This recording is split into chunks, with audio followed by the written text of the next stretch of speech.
welcome back tayo sa ating YouTube channel. Ito po ang inyong lingkod, Alminda Mix Vlog, bumabati. Mapagpalang araw, mapagpalang gabi, mapagpalang umaga sa ating araw, sa ating lahat. Panibagong reaction video, panibagong araw sa atin ngayon. Mga chikadora natin dyan, mga timbiik, diba? Re-reactionan natin yung reaction ni Kalinga Prab dito sa kanyang live tungkol dito kay Michael at kay Krista. So bago natin yan umpisahan ang ating chikahan, ang ating kwentuhan kahit short lang po, ako'y nagbabakasakali dyan sa mga timbiik. Kung hindi pa kayo nakasubscribe dito sa aking munting bahay, pakipindot po ng subscribe button dyan at ng notification bell para updated kayo sa lahat ng aking mga chika-chika dito sa Kalingap at doon sa isang ine-reactionan ko rin sa ka-business, no? So, eto nga yung reaction ni Kalingap dito sa tandem nilang tandem ni Krista at saka ni Michael. Kalingap Mikoy, on the go! Ang dami nangyari, no? Bago tayo mag-live. Lipat bahay galing sa live ni Kuya Jones. Nag-live si Papa Jones. Walang sound. May sound ba? Wala. Kalinga Prab, ang tagal mo. Laban niya lang. Huwag masyadong mag-isip.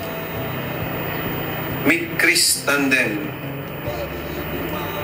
Ayan. Yun nga, no? Thank you so much po. Check natin. Huh? Wow! 14,000 comments. Tingnan nyo. And almost 400,000 views na po. Grabe. Yung yung last vlog po natin, Krista Part 5. Krista Part 5 po. Meron na tayong 383,000 and 14,000 comments. Grabe. Hindi ko na-expect ito. Thank you po. Salamat. Salamat po sa nagsuporta. Yan po ay tandem. Tandem po yan, guys. Duet. Ganon. Thank you so much po. At maraming natuwa, maraming napasaya ng tandem nila. No? Para daw nanonood ng pelikula. Which is, totoo naman talaga. Para tayo nanonood ng pelikula. Kaya... tingnan nyo. Pati si Kuya ang ating boss Kalinga Prab ay kumbaga nasisiyahan, no? Hindi niya ine-expect naman ganito mangyari sa tandem ni Michael at saka ni Krista, no? So, yun at ang di ba sinabi ni Michael, sinabi ni Kalinga Prab dito na talagang ang lakas, no? Ang lakas ng ng hatak ng views ni Krista at saka ni Michael, no? Napakinggan naman natin si Kalinga Prab, no? So, pagpatuloy natin. Tuwing nag-vlog kami doon, grabe, lahat kami po napapawaw. Di lang lahat nakukunan yung reaction namin, pero iba talaga, iba. Lahat ay napapawaw talaga. Ang galing ni Krista, grabe. Pinulat kaming lahat. So, ayun, congrats kay Krista. Sa ngayon nga, masasabi ko na pwede na siyang ihanay dun sa Big 3, no? Pwede na siya na yung kukumpleto sa Big 4. Sa Big 4. Pero, hindi siya hindi siya love team Yan. Thank you po. Thank you. Officially in-announce ni Kalinga Prab yan. Pwede na siyang maihanay doon sa Big 3. Magiging siya ang magkukumpleto sa Big 4. The Big 4. Diba the Big 3 lang? So, pwede na siyang ipasok. Kumbaga, pwede na siyang ihanay. Mismo na kay Kalinga Prab yan. Na sinabi niya, pwede nang maihanay si Krista bilang isang kukumpleto sa Big 3. Magiging Big 4 na sila.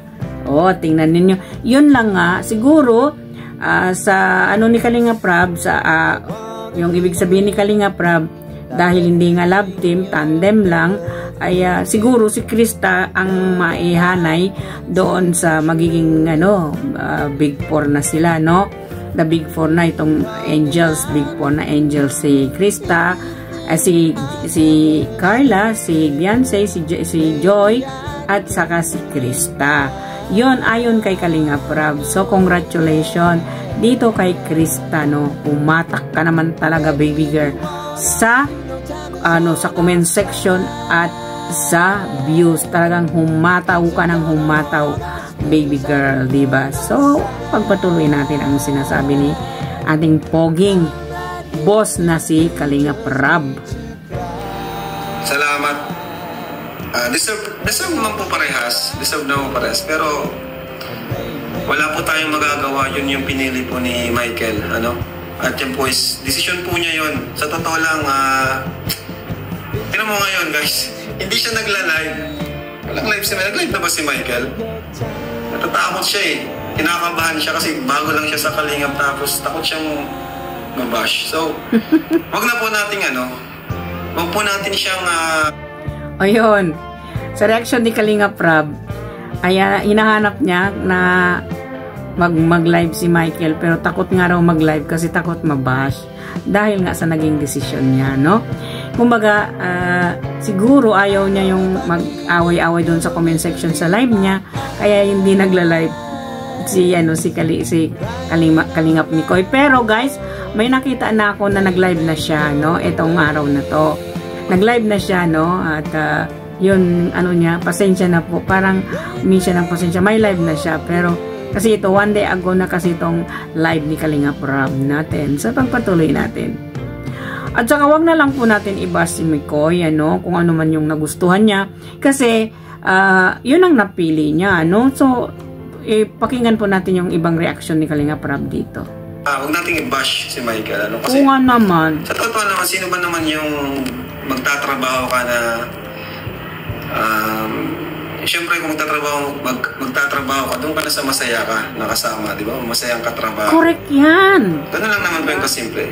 Huwag po natin seryosohin, Kaya, yun, wala po tayong yung iba kasi siniseryoso nila. Nagagalit na kay Kalingap Rab, kung ano na yung sinasabi. Ang daming mga negative comment kay Kalingap Mikoy, siniseryoso. Huwag ninyong seryosohin yan, baka tatanda kayo, mga Eden fanatics dyan. Alam ko kayo yung galit dyan. Huwag na lang po, mag-love-love na lang tayo. Diba? Mag-love-love na lang po tayo. Huwag na lang po tayo against dito, against doon. Magkaisa na lang tayo. Asan yung sinasabi natin, one Kalingap, one family, no? Kung maghahati tayo ng ating mga pananaw sa buhay. Alam naman natin na mahal nyo si Eden, mahal namin si Krista, no? Pero kailangan natin pa rin magkaisa, no? At saka hindi naman pabayaan ni Kalingap Rab itong si Eden, no? From the beginning until now naman talaga tinutulungan ni Kalingap Rab si Eden. Huwag na po kayong magalit kay Kalingap Rab, kayo naman diba? Tingnan ninyo, na-stress na ang ating boss Kalingap Rab. Pero pogi pa rin, kahit na-stress na yan, poging-pogi pa rin, no? Kahit saan mo ibabato si Kalingap Rab, pogi pa rin, kaya hindi halatado stress. Diba? Kaya, kumbaga, respetuhin na lang natin, no? Yung both side. Diba? Mas masaya yun. So, pakinggan pa natin sinasabi ni boss. Pagawa decision po yun ni Michael. Totoo po yun kung magdi-desisyon, tapos magkaiba naman kami ng hindi mag-work yan. Ang Dan Joy nag-work kasi parehas nilang gusto. Correct. Or parehas nilang gustong correct. Tandem bawat isa. Ganon din ang EDC. Correct. Nag-work siya kasi gusto nilang katandem yung bawat isa or kalab team yung bawat isa. Diba? Ganon po yun, mga Kalingap. Pero kapag may isang tao na ayaw or hindi masaya or sakto lang, wala po, di po tatagal yan, hindi tatagal. So, siya na mismo yung tinanong ko, diba? And sa una naman talaga, diba, ang challenge natin is subukan lang natin yung then kung, diba? O yun, diba? Ayon kay Kalingap Rab, no? Alangan naman pipilitin, no? Yung halimbawa, no, na at nasubukan naman natin, sinubukan naman ni Kalingap Rab na itandem si Michael at saka si Eden, na ayon kay Kalingap Rab ay wala rin, kumbaga, hindi rin, kumbaga, mahirap rin mag-workout kasi nga, yung feelings nga ni Kalingap Mikoy, ay nandun Krista makatandem kesa dito kay Eden. Kasi nga, hoy, hindi tayo nagbabangayan dito, walang negative dito ha. Ano lang to, reaction lang to kung ano yung nire-reactionan natin, ano. Kumbaga, wala siyang napipil na excitement doon kay Eden nung sila, kasi tahimik nga itong si Eden, ano. While dito kay Krista, nag-boom kasi silang dalawa kasi pareho kasi silang kalog. Pareho kasi silang makulit, pareho kasi silang mayroong mga potential o mayroon sila yung parang parehong binabato. Halimbawa si Michael, mayroon ibabato dito kay Krista. Hindi rin magpapatalo si Krista sa binabato ni Kalingap Mikoy sa kanya. Kumbaga nagkatugma, no? Parang Rajelda, no, yung si Angelica at saka si Coach na makulit sa kung napablog. Ganito rin si Krista ngayon, no.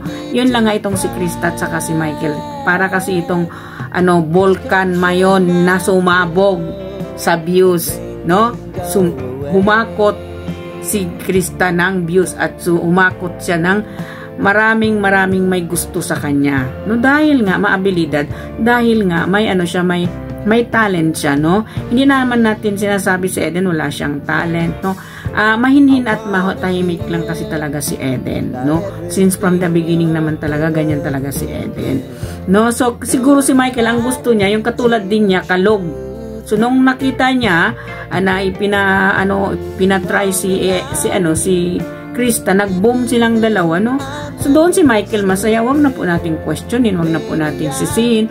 Wala po tayong sisihin bawat isa kasi po nagkatugma lang yung kanilang chemistry baga, no?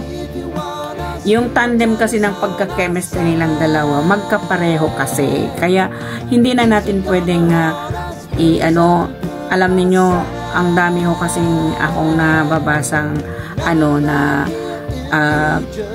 negative comments, pangit na komento po para kay Michael, no, dito sa vlog, sa live ni Kalingap Rab. Huwag na po nating ibas si Michael, magtulungan na lang tayo, no, kung sino yung napili ni Michael hindi naman ito para kay Michael, para naman ito sa mga beneficiary.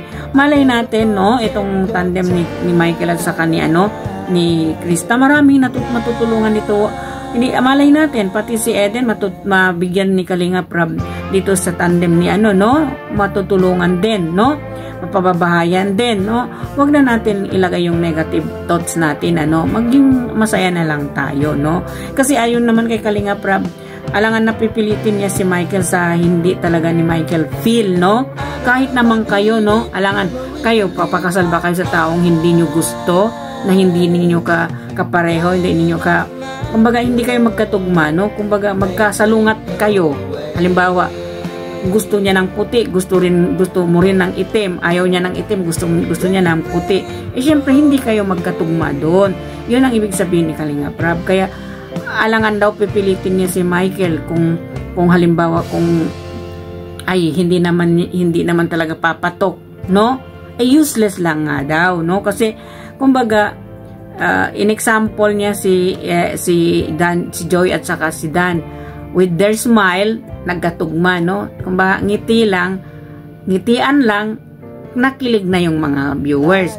Dito naman kay Carla, sa pagkamahiyain niya, sa pagkapursigido naman ni Jomar, ay nag-click sa mga viewers. Dito naman kay Beyonce at saka kay Edo, sa tingin, kumbaga sa tingin kasi noon kasi si Beyonce, lagi niya kasi tinititigan itong si Kalingap Edo. So sa titig na yon, napansin ng mga viewers yun, doon sila pumatok. Dito naman kay Krista at saka kay Michael, yung tandem nilang kumanta sila na makulit sila, yun ang pumatok sa kanilang dalawa, no? Yun ang ibig sabihin ni Kalingap Rab. Kaya wag na lang po tayo, masaya na lang po tayo. So patuloy po natin. Inalis ko pa nga po sila. Kung aabot tayo ng 500k, gagawa natin ng part 2. No? O diba, kahit hindi umabot, ginawan ko pa rin po ng part 2. O yung pala no?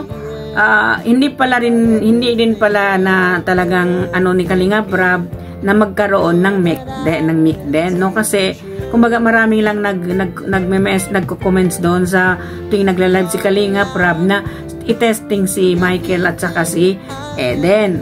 Tinesting naman, no? Kumbaga nagbigay ng challenge si Kalingap Rab.